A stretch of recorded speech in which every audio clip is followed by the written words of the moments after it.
Just stop your crying. It's a sign of the times. We've got to get away from here. We've got to get away from here. Stop your crying. Baby, it'll be all right. They told me that the end is near. We've got to get away from here. So said Harry Styles in That's Right, A Sign of the Times, my ringtone. This is a match that makes you realise, Pezza, that your brains are fried, our brains are fried. We are nothing but mice on a wheel, endlessly seeking dopamine hits. Mick Jagger likes cricket. Does that make it cool? Am I cool? Mick Jagger likes it. Rolling Stones like it. Does that make me cool? They've got to sort the ball out. We need better cows. Give us your udders. Give us your hide. They need to sort the ball out. Can batters please stop taking drinks when there's 15 minutes for a break? Please. Oh. Once again, why buy tickets to days 1, 2, 3 or 4 when all the action is on Monday afternoon, baby? India are currently 242 runs behind on first innings. Is it good? It's a grind, if nothing else. Nice one, Higgins. I'm looking forward to the cow conversation. I think that's a big one from today. I'm disappointed that today, I believe, Higgins, is the first day where we have been tempted to become overrate nonces. Yeah. I've never wanted to be that. I know, but 72 overs today. I mean, putrid.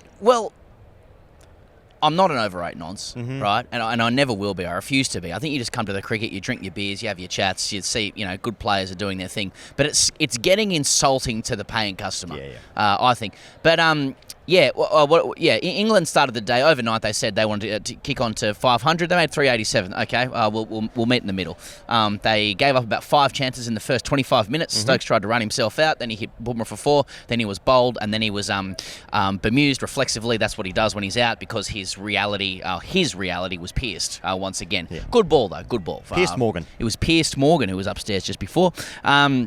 And obviously, first ball of the day, we see Joe Root airily hit one through gully, brings up his 100. Lord's just waking up, but they're in full voice as well to congratulate him. Then we saw KL Rahul drop an absolute sitter off Jamie Smith. Siraj is bowling.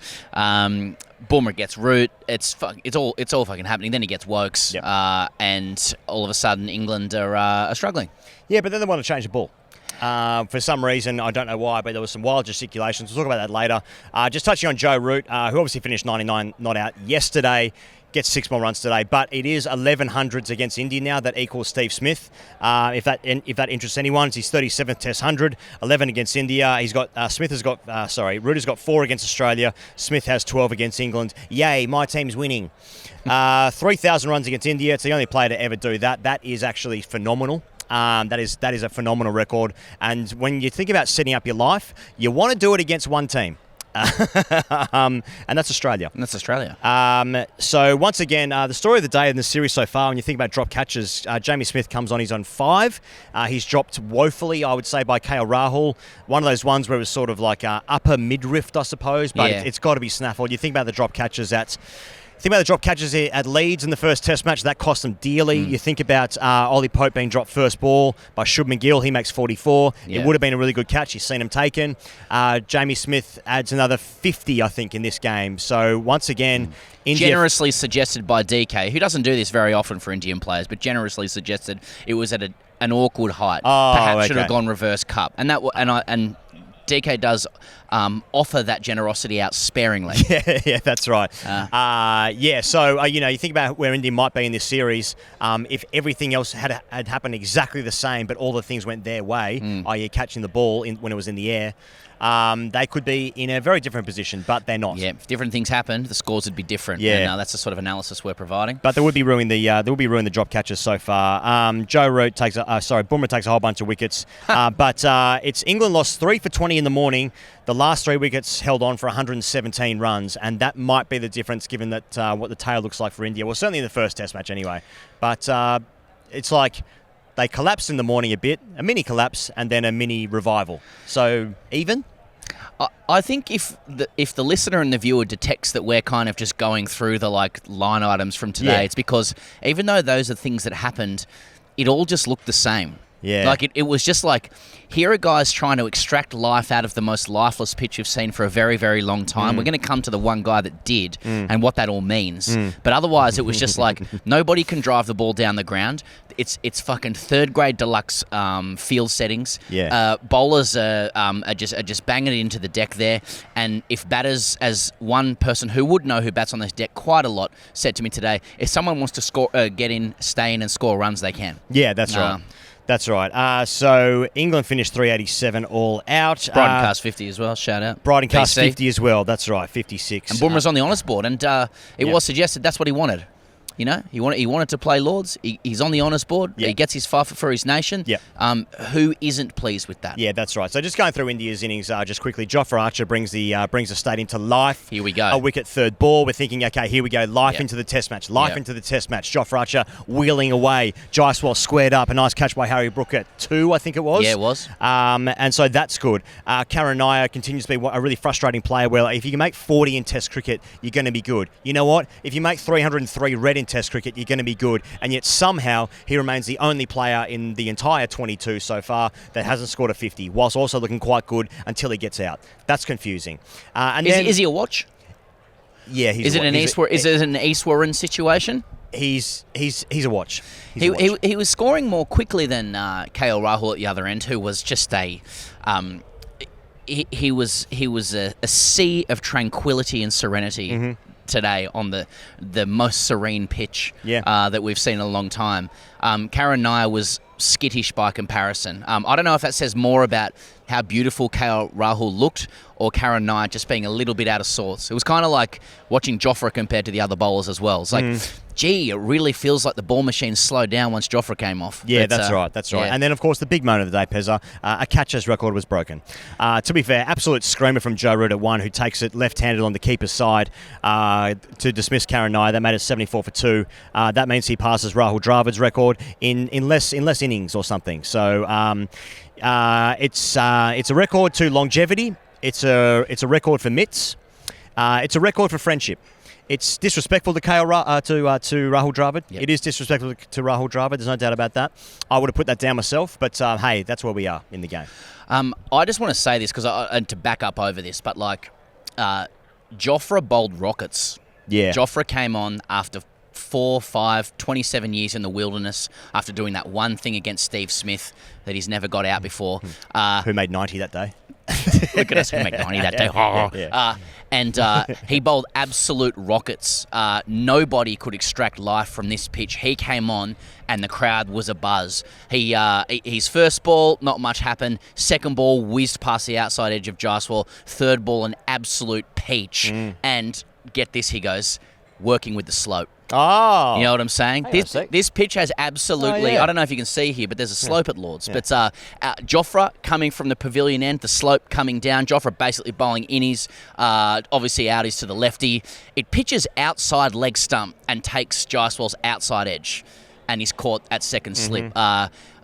And the board showed and Sky Sports showed that spell was the third fastest by an Englishman since records have been taken, which is basically this century, averaging around 90 mile an hour. He was pumping it up to 93 miles an hour on occasion, so that's 150 plus. A lightning bolt of energy into this game, which is otherwise the very definition of turgid, and I like it that way, by the way, just like my sex. Yeah. So in that record, Flintoff was number 1. Obviously, some amazing spells in his short-ish career, I suppose, or shortish peak, but amazing spells. Number 2, Stephen Finn. Oh, which surprised Finn me for was some 2 reason. and 4 as well. Couple of quick spells up his sleeve. Okay. No, I think you talk to players, from around the circuit in the day, and they're like Finn was capable of through the old chest. Okay.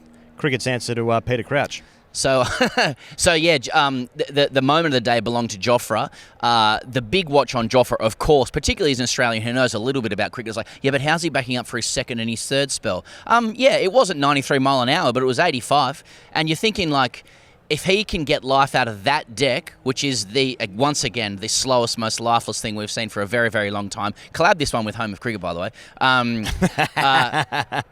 It does leave you thinking, what can he do with decks with a bit of life in it. Yeah. That it was hot shit. It was real. Jofra is back, and now it's just a watch on. Can the bloke stay on the park? And then it turned into third grade after that because at one stage it was 107 for 2. Chris Wokes is bowling with a keeper up to the stumps. Yep. A fine leg, a square leg, catching mid wicket, mid on. Yep. Catching mid off, catching cover first slip. Yeah. And that just goes to show that third grade is actually incredibly difficult because it does the business against Shubman Gill, who's had a couple of good weeks. Not sure if you guys have caught that. A couple of good weeks. Out of respect for Bradman's record series, he nicked that one to a very fine bit of work from Jamie Smith, who's had a great test match once again. And Australians will be home wondering, who is Jamie Smith and can he play? The default position will be no. Yep. He can play. Unfortunately, he can play. Just earlier, I suppose. We've sort of moved on past, but Bumrah, 5 for 74 of 27, 4 guys bowled. Root, Brooks, Stokes, Wokes, and Archer.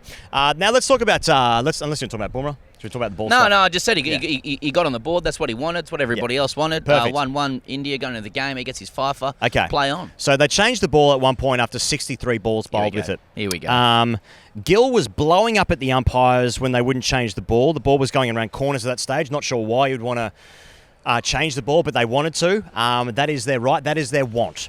Sometimes when you get a new, you start getting toys from your parents in a cadence and a rhythm where you're expecting them every time you go to High Point, you go to Kmart, you go to Target, then it just actually conditions you to want one every so often. Totally. Even if you like your toys, you're like, I just want a new one. I'll tell you what's good. 1 lolly. Better than that, 2 lollies. Exactly. Space them out every 5 minutes. That's right. More sugar, more sugar, more sugar. That's right. I'm a rat on a wheel. Yep. Give me more dopamine, please, Daddy. And that's how addiction works. Now, the overrate is no good. Let's be right about that. Now, if you keep asking for the ball to go through the fluffy handcuffs that your parents have bought to spice up the marriage, if you keep asking for that, that is going to slow things down. But they have finished miles behind the overrate, as we touched on before. Now, KL Rahul and Rishabh are also batting, and it's 6:12 p.m. and they get a drink. And the umpire is there doing absolutely nothing. So what's going on here? When you reach this level, the game is as much about the fans as it is about the experience of who's the best players from each country across the world in different conditions. When you reach this level, look at the hundreds of people that work at these cricket matches, all basically so this stadium can pack out and it fills out and so people can enjoy the thing. You enjoy the spectacle, and that's why grade cricket is the best cricket of all, because no one watches. But when you start losing an entire hour of play and the ball is just absolute garbage, and we're worried about the cows and the quality of the cows. How are the udders? What's the milk like? How's the leather jacket industry going? That kind of stuff. What are we doing vis-a-vis suede shoes? Yeah. The Duke is in trouble. Supply chains. Here goes grass, the quality of grass, the lack of rain around, how the grass affects the udder. How you send cows to an abattoir to create a cricket ball. Yeah, that's right. They're all things that you can talk about at the cricket. You're just hoping that more overs are bowled while it's happening. That's right. Also, whilst thinking the first guy to ever create milk or discover milk is probably a bit of a weird guy. Yeah, someone had to at some stage. Someone at some stage thought, you know what, What's I'm going to suck here? on that. Now, anyway. The fans lose out. I've been a guy like you, Pez, where it's I'm not sure if I've ever counted the overs when I've been at the cricket. I've definitely counted how many cups I can get and stand them up and pass them around. Definitely done that a few times, but overs not so much. Now, when you lose a full hour, that to me is a bit how you're going. And I reckon a lot of people are going to be on board with me with that one. But they're all in it garbage. together. I mean, shouldn't really denigrate our own countrymen here, but old Pistol, I wouldn't say he's got the afterburners on when he's changing the ball. I gotta say, he looks like a kindly old gentleman enjoying his time with his grandson, walking around the block. In the final twilight years of his life. Mm-hmm. He's just there with the toy handcuffs. His one's got fur on them again, spicing up the marriage. Can we get the clappers on? At least just get off the field and get it. You know what I mean? Let's crack on. But do umpires need to have the wheels and the heel with the kids to have? Now we're talking, or just roller skates as well. Just a couple umpires of roller skates. Now, can Joe Wilson come out of retirement? Short shorts, elbow pads, knee pads, tank top, rollerblading out to the middle is a new Duke. Just trying to provide solutions. Then I would be keen in more changes. Maybe all players have those wheels in the shoes, so they're just going around the field as well. Whee! Yeah. Everything's better with wheels. It's something now, but I mean, when it's becoming noticeable that even us are talking about it, it is maybe it's because the deck's kind of a bit of a tough watch. But yeah, maybe it's that. But part of me thinks it might just be Stokes and Bazball 4D chess teaching us a lesson that what they were doing beforehand was good. You know, because this test has just been a complete departure from everything that we've been conditioned to. Yeah. You know, from the way that they've played to the decks that's been shown up to pistol without the afterburners on to cows having issues with grass that they're eating and the balls created therein. I noticed that there was some differences of opinion among the commentators around the ball. Like Stuart Broad was like, Dukes have a problem. Ball shouldn't be going out of shape in 10 overs. You know, AKA, these are my words, you had one job, you know, Roy Keane styles. Nasser Hussain just going, mate, get on with the game. If the ball goes out of shape, it's a bit soft. That's fucking cricket. We're getting too precious about this. Ball going through the toy handcuffs, etc. Shout out Ben Cameron for toy handcuffs, by the way, reference. Nice. But ABC's Ben Cameron.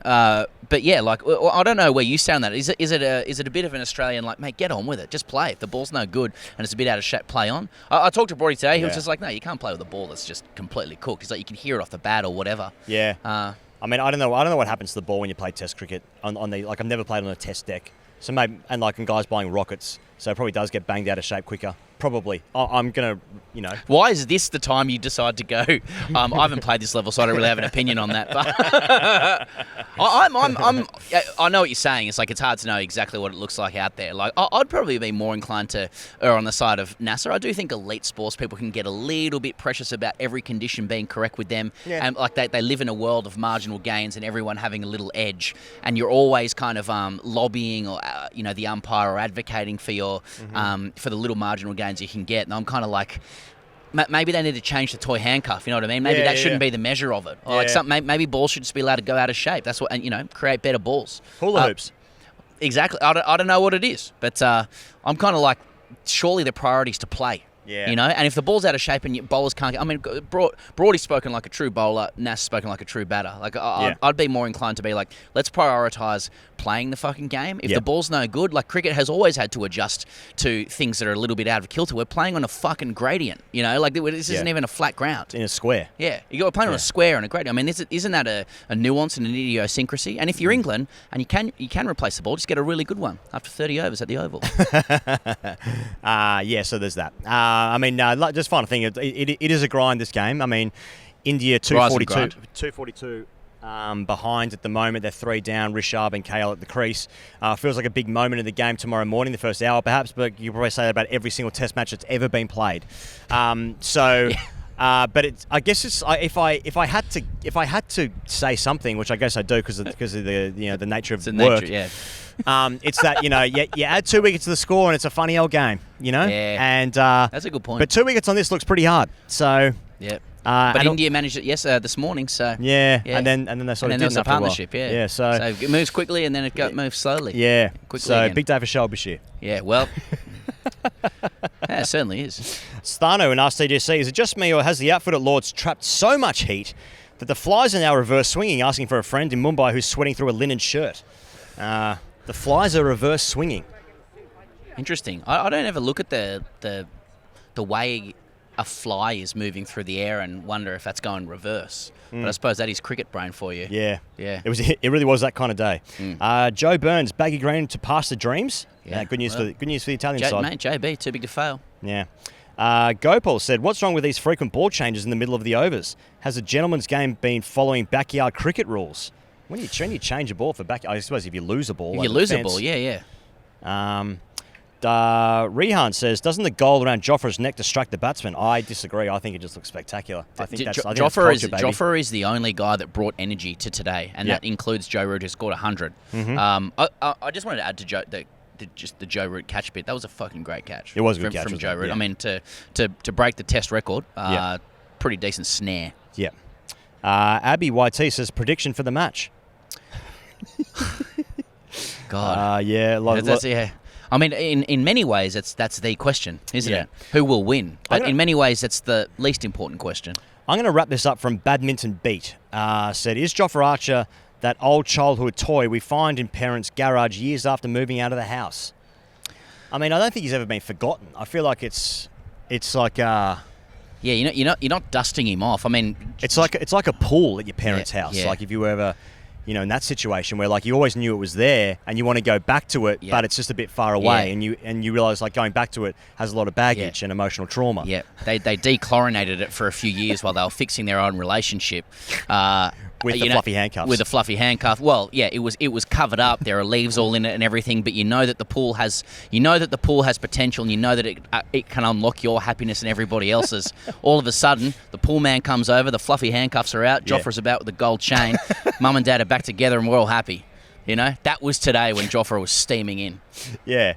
So, pretty ordinary day, if I'm honest.